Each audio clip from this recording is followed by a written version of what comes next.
Hi everyone, তোমরা সবাই কেমন আছো? তোমরা তো সবাই জানো যে আমি স্কুটি কিনেছি। স্কুটি কেনা 10 দিন পরেও স্কুটির পুজো দেওয়া হয়নি, যেহেতু তখন ব্রাইডাল কাজের চাপ ছিল। তো স্কুটি কেনা 10 দিন পরে আমি পুজো দিতে চলে গেছিলাম চাকলার লোকনাথ মন্দিরে। তো যাওয়ার পর স্কুটির পুজো দেওয়ার জন্য কেটে নিয়েছিলাম একটা কুপন, সেটা ছিল 51 টাকা দিয়ে। তারপর ঠাকুরমশাই এসে আমার স্কুটি ভালো করে পুজো দিয়ে দিল।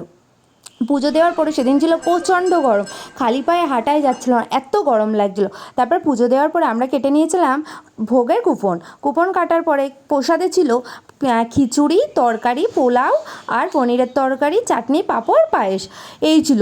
তো এতদিন হয়ে গেছে এডিট করছি, তো টেস্টটা যেন এখনও গালে লেগে আছে, এত সুন্দর ছিল ভোগটা। তো তোমরা যদি কেউ লোকনাথ মন্দিরে যাও তো প্রসাদটা খেয়েই তারপরে আসবে। ওর ওই কুপনটা ছিল 75 টাকা করে। তারপর খাওয়া দাওয়ার পরে একটু লোকনাথ মন্দিরটা ভালো করে ঘুরে নিচ্ছিলাম। এত গরম ছিল, কিন্তু ভিতরে মন্দিরের ভিতরে খুব ঠান্ডা ছিল, মনেই হচ্ছিল না যে গরম লাগছিল, এত ঠান্ডা। ভালো করে লোকনাথ মন্দিরটা ঘুরে তারপরে আমরা চলে গেলাম আমার পাশে আমার দিদির বাড়িতে। দিদির বাড়িতে যাওয়ার সাথে সাথে দিদি দিয়ে দিল কোল্ড ড্রিঙ্ক। আমরা সবাই বলছি আমি খেয়ে এসছি, আমরা খেতে পারবো না, তাও খেতে দিল ফল। তো আমার দিদির মেয়ে বাঘটা নিয়ে খেলা করছিলো, আমি বললাম একটু হাই কর, ও বাঘটাকে দিয়ে হাই